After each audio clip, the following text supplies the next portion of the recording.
So you guys really want to see me driving Forza Horizon 6 on a wheel in cockpit view. I hear you, I see your comments. So in this video, it's going to be me driving in Forza Horizon 6 purely and exclusively in the cockpit camera. So hope you're going to enjoy it. We're going to talk about whether it's a good experience, anything that can be improved, anything that's not good, compare it with Forza Horizon 5, compare it with controller, and we'll also talk a little bit about the roads as well. Are the roads too wide?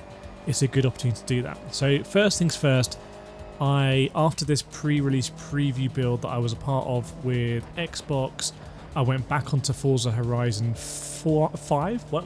I invented a new word there. Forza Horizon 5 on my same Xbox, on the same wheel, and 100% it's not as good on wheel in my experience, or didn't feel as good on wheel. It felt like there was a little bit more latency, for lack of a better word. You're kind of chasing your tail a little bit. When Forza Horizon 6, in this pre-release preview build, it felt like there was absolutely no latency. There goes a bullet train, and I have to say, I know it's 30 FPS. I know in the real thing I'm going to try and do it at 60, but it feels so cinematic to me. It must be the way the lighting is here. It's kind of like gently caressing the mountains, illuminating the dash. The cars are big. They feel like big American cars, to be honest. They don't feel like the cars that I see in the UK. You can see here, I do lose the back end of the car on a wheel. So it's not to say that it's easy on the wheel. It's just I don't feel like I'm constantly having to catch my tail. And I'm going to show you some off-roading in this video. I'm going to show you something absolutely hilarious, which was very embarrassing for me as well. But yeah, I mean, look at the mountains in the background here in cockpit camera. It looks great to me. Like, I want Gran Turismo to give me a sort of experience like this. Now the roads are definitely wide. Did you see there the car in the opposite lane? How much space there was either side of the road. Now we can get into a debate about whether this is accurate for Japan or not. I tell you what's not accurate in my opinion is, especially when we're going to go into Tokyo, which is where we're kind of making our way, there's just not enough traffic density. And I feel like that contributes to the roads feeling wide. The width of the roads should primarily, in my opinion, facilitate fun driving. You can see, again, we're going to spin out here, I think, or come to some sort of stop. But the road should facilitate me kind of hitting apexes, running wide on exit, opening up corners. They shouldn't be too tight that I feel claustrophobic. I said something in the previous video that's like, you know, there are certain cars that are good fits for certain areas. I don't want that to be taken out of context. It's not like you can't drive any car anywhere, but it's just the nature of the roads mean that sometimes you're going to want to be in a faster car, sometimes you're going to want to be in a less powerful car. And right here I'm learning in the Silvia. This is some of the first driving I was doing in Forza Horizon 6, trying to understand the characteristics of the car, but I don't feel like the handling of the game is working against me, which is fantastic. If I make mistakes, they are my mistakes. And, you know, something like Eliminator from Forza Horizon 5, even though I was sitting in front of a wheel streaming, I was still playing it in the end on controller, because that's just the best way in Forza Horizon 5 to drive those cars in those circumstances when you're going to be doing a lot of, like, you know, aggressive turns, let's say, reversing, hitting woods and trees. But like I said, I'm going to show you that in this video as well. But let's just take in a little bit the environment here, the different biomes, and the, you know, the stuff you do. I don't mind smashing up the boards. It's smashing the cultural icons I kind of find a bit incongruous for the respect that the game otherwise shows Japan and the obvious love and affection that's gone in from Playground Games. Now I've had some people asking me which wheel I'm using. So the wheel I'm using here is a Logitech RS50. If you want to buy that wheel, go ahead. It's a great wheel. Seems to be pretty bulletproof. Incredible pricing. Use my code Kireth at checkout for an extra 10% off, and also try and put the items in as many different baskets as possible, so the rim, the hub, the pedals, the base. Or if you want to go for something even cheaper on Xbox, you can go for the Moza R3. I'll put a link in the description. That's also a bargain from Moza. Otherwise, you can do ASETEK Initium on Xbox, but that's a bit more unproven. You can't do REVOSIM yet. You can do THRUSTMASTER T598X, but the T598 has some big reliability issues, so if you're kind of new to sim racing and wheels, I'd just stay away from that at the moment. I'd personally just go Logitech RS50 or Moza R3 if you're interested. I love this part of the map, by the way, and you can actually go into those mountains they're essentially ski courses. So you can go down ski courses. I had so much fun going down the ski courses. Unfortunately, I was doing that in third person, so by my own rules, I can't show you that in this video. However, that's not going to stop us from doing a trail blaze, and as the dude's going to tell us, we are going to blaze this trail. And if you want to blaze my trail, hit the subscribe button right now, hit the like button, and leave a comment with your most interesting thoughts on what you've seen so far in the video. Now what I'm going to do here would be quite painful, let's say, on previous Forza Horizon games on the wheel. And I'm not even sure this is really due to the latency. I just feel like my car is much more likely to rotate and come to a stop in the other Forza Horizon games, the early Forza Horizon games. But in Forza Horizon 6, they've tweaked, it seems, the disruptability.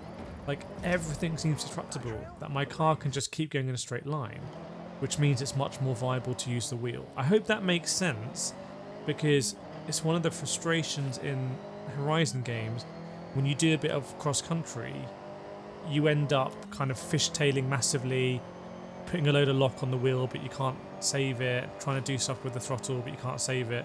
But you could see there I was able to do that honestly as well as I could on the controller, which again is great news for wheel users. So understanding a little bit more about the Silvia now, as Bruno Mars would say, putting some miles on it, and we're going to try and head into Tokyo actually. So I want to show you the build up into Tokyo. Now what I'm doing here is changing settings on my wheel, which helped me come up with the wheel settings that I put in my wheel settings video, which hopefully you've seen because you're already subscribed to my channel. So you've got those wheel settings, and if you're going to be playing Forza Horizon 6, you're going to be having a much better time than anyone who hasn't seen that video. Let's be honest, because hopefully I've nailed the settings there. But have a look at the oncoming traffic again. Like, the roads do seem wide, but it would be a claustrophobic game. It would be a more punishing game if the roads were narrower. It almost feels like the cars have been shrunken a little bit, doesn't it? Dare I say. So maybe there's a mod where you could make the cars bigger or something. It would be towering like buildings. But here we come into Tokyo through the back, and I just hope on PC there's going to be more options for traffic density, is my hope, because to me this isn't quite enough traffic. By the way, there is a little bit of pop-in on Xbox Series X in this preview on cars like appearing and their wheels appearing, as you might be able to see. It's just noticeable. Like, if that can just be improved a little bit, it'll be absolutely fine. But it was just noticeable here. And we're in Tokyo proper now, as we absolutely obliterate that car. But it doesn't feel like Tokyo to me. It feels like Guildford. Feels like Guildford on a bank holiday Monday. Like, there's not a lot of traffic, there's not a lot going on. Everyone's deserted Tokyo. What's happening? So, if again, I've spoken before about Midnight Club 4 Streets of LA. Anyone who played that game knows that Rockstar really did nail the vibe of kind of driving these powerful cars through traffic, and there's just not quite enough in Forza Horizon 6 at the moment for me to get that vibe. However, fundamentally, as you can see in this video, as promised, all in Cockpit Cam review, I am able to drive the car. Now, here we're driving the Toyota, and there's going to be a race here that's a mix of gravel, a little bit of water here, but there's also some tarmac as well. Horrendous conditions in previous Forza Horizon games for a wheel, but I'm able to drive on it, as you can see, and also have a good time in Cockpit Cam review. Like, I think this is a really viable view. Obviously, they've increased the rotation on the hands, the in-game wheel, to make it more visually, viable. That's, for me, is catering specifically towards wheel users, because I don't think controller users are going to care too much about that. So for me, that's for wheel users. And this kind of rate, I don't want to overstate it, because I'm one of the very few people in the world who's been lucky enough to play a lot of Forza Horizon 6 on a wheel. So I'm trying to be as accurate as I can. I'm not paid to make this video, although big thanks to Xbox. Ironically, I'm in the Gran Turismo movie, and here I am doing so much content on Forza Horizon 6. However, to me it is fun on the wheel, it is viable on the wheel. The wheel hardware technology has increased massively since Forza Horizon 5 came out. Like, it's unbelievable how much the hardware space has improved. Direct drives are now accessible to everyone. Everyone can get, within reason, everyone can get load cells again within reason. They've come down massively in price. Is the way to put it. A lot more people are on direct drives or going to upgrade to direct drives throughout the lifespan of Forza Horizon 6, and therefore there's a lot more detail in the game and the suspension, which they've been telling us for a long time is being simulated, that they can now translate through the wheel. And if races like this are doable is too low a bar, if they're good fun on a wheel, and you can be competent on a wheel, arguably that unlocks a lot more of Horizon to wheel users and to, let's say, I don't want to pat ourselves on the back too much, but kind of a little bit more serious sim enthusiasts, which is really interesting because I've been covering ASETEK called Evo for so long, interviewing the developers there. That free roam has meant to been coming for a long time. Like I'm telling you, I don't even think it's that close, to be honest. There's a lot for them to do. But that was meant to be the promised land for people with, entry-level, mid-range, high-end direct drive wheelbases and load cell pedals to enjoy driving, not just within the constraints of a track. But it hasn't arrived yet. But what has arrived is Forza Horizon 6. Look at the progress here, 93% done in the race. This is my embarrassing moment. Look at my face as I'm like, I can't believe I was about to win that race, and now I've even broken my rule. I'll see you in the next one.